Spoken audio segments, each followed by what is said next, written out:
Have a little bit of fun working with our air dry clay. Everyone got one of these in their art kits. The brand is called DOS, and it's called a modeling clay or an air dry clay. This will dry over a day or two just in the air, and it should be pretty rock hard and able to be painted once it's dry. You can also speed it along by putting it in the oven, but we are not going to be talking about that in this demo video. We would prefer that you just let it air dry and that we can use it as part of our assemblage project. The first thing you'll need to do is cut open your container of clay or your bag of clay, and up here it shows where you can use a scissors to cut along the dotted line. What you want to do is keep the clay that you're not using in this bag so that it doesn't start to get exposed to the air and dry out too early. So I'm going to squeeze out about an egg size worth of clay to work with today for making a base for my assemblage sculpture. It's important to have a base so that your assemblage sculpture can stand up and have a secure footing so that it doesn't tip over. Now look for that Ziploc bag we gave you and put the DOS clay container inside it and seal it tight so that no air gets in. This way the clay won't harden.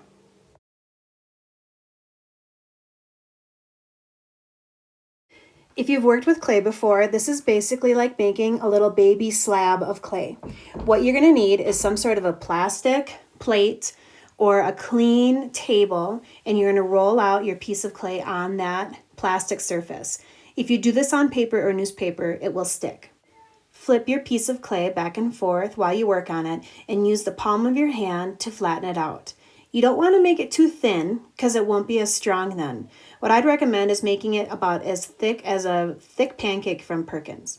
A little bit of water will help smooth out any wrinkles that are forming as you're pushing the clay more flat.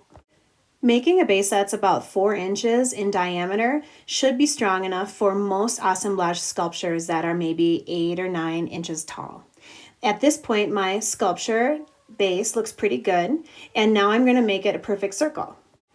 I looked in my cupboards and I found a plastic cup, and I'm going to use this to do like a cookie cutter to cut out a perfect circle from my base.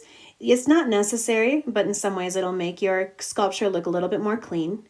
I twist it a little bit and then take it off and remove the clay around the outside. Keep the extra clay that you remove and ball it up and put it back in your original container so that you can use it later. Now you can pick up your circle base and you can smooth out the edges a little bit with some water if you'd like. And another thing we're going to do at this point is going to make some impressions in the surface of the clay to make it more interesting and to remind us of our assemblage theme. Some of the objects you've collected for this project will make perfect tools for making impressions or designs in the surface of the clay. This glue stick makes a nice little circle, and later if you're going to glue your sculpture on top of this base, these little areas could be perfect for sticking some Elmer's glue in and then sticking your sculpture on top of. I also found this bead, which is pretty fun. It's stuck sticky a little bit when I try to pull it off, but it leaves a really cool design on the surface. A lot of this project is using found objects, but also making some things that are beautiful and interesting. I also have this spool from the thread from the sewing project that I'm going to use to make a design right in the middle. So this is a base. This base for me is pretty much ready. I'm going to set it aside to dry, and later I'm going to glue my sculpture on top of this base so that it has something to stand on. Take it off your plastic plate and set it somewhere where it'll be safe to dry for a day or two. Putting it on top of paper towel now is okay. Just make sure it doesn't bump into anything else in your area. Tomorrow you may want to come back and flip it upside down so that the underside dries as well. So another way we can use clay, and this is optional, but you could use clay to create a shape around an armature. For example, I have this spool here, and I thought the spool could make a good head. I could stick something into the hole on the underside of the spool like a neck. And then now what I'm doing is I'm taking my DOS clay and I'm forming it around the spool. I'm basically squeezing it onto the spool to cover up the spool, and later I can go and add some things onto the surface of the clay to make facial features. You could do this with popsicle sticks, and you could wrap DOS clay around the popsicle sticks to make arms or legs, or even wire, wrapping some of this clay around a wire armature. I'm taking some water and smoothing out the clay with my fingernails and my fingers, and now the clay is covering the whole surface of this spool of thread, except for the bottom where I'm going to have to attach it to the body of my sculpture. Right now I'm thinking about maybe making like a person assemblage sculpture. So seeing as though I'm making a face, I'm going to add some facial features assemblage style. So instead of like drawing eyes into the surface of the clay, I'm going to find things that could make eyes. So here I have a washer, that could be one eye. I found a pony bead, that could be another eye. Remember, it doesn't have to match perfectly, right? The more funky the better, and the more materials the better. This old chain could make some cool hair. And if it doesn't stick after it dries, I could probably kind of paste it on there with some Elmer's glue and just paint the Elmer's glue on top of it. Or I could remove it and just leave the impression that it makes on the head as a decorative element. So for now, I'm just going to push it into the surface of the head and try to leave it there. And we'll see what happens when this dries. Another thing that you could use for this part could be the wire that you got in your art kit.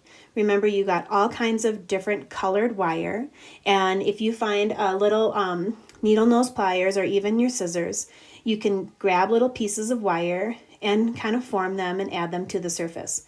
In this case, the wire doesn't stick, but I do like the impression that it made around the red eye.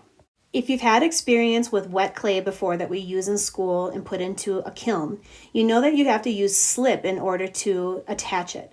In this case, just a little piece of dry clay doesn't really stick to the surface. I will show you a trick though to how to get it to stick.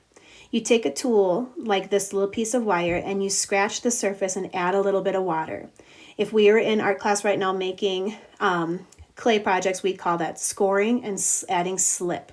Here's my little nose. I'm going to do the same thing.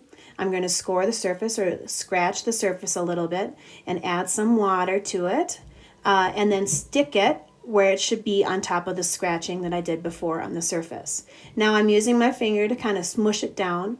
A popsicle stick also works really well to get pieces that you've attached to stick. Hopefully as this dries, it'll stay there permanently. And so here I've made a little 3D nose. One more way to use this clay for your assemblage project is to make like an accessory or another object that you can attach to your sculpture. I was thinking it could be fun to have a little fish hanging from like a fishing pole. So maybe my assemblage sculpture will be a guy that's going fishing. So I'm taking a little bit of clay here and turning it into a fish, squeezing on some beads for eyes, and just using my fingers to pull out fins and to shape the body. The most important thing is to remember to figure out how you're going to attach this fish to your project. So for example, in this one, I've just poked a wire through so that later when it's dry, I can stick a wire through the fish's mouth and hang it from a part on my sculpture. Grabbing a knife from the kitchen is a good way to just add some detail to the surface of the clay. And same as the other two things, just want to set it out to dry for a day or two, and you can make different accessories this way with the DOS clay.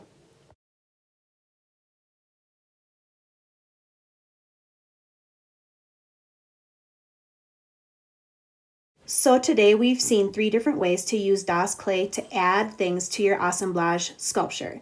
I'd recommend everybody make a base. After that, you can decide how to use the clay. Maybe you wrap it around an armature like the head we made, or maybe you make extra objects or accessories like that little fish. Once this clay is dry, you'll be able to glue more things onto it and paint it.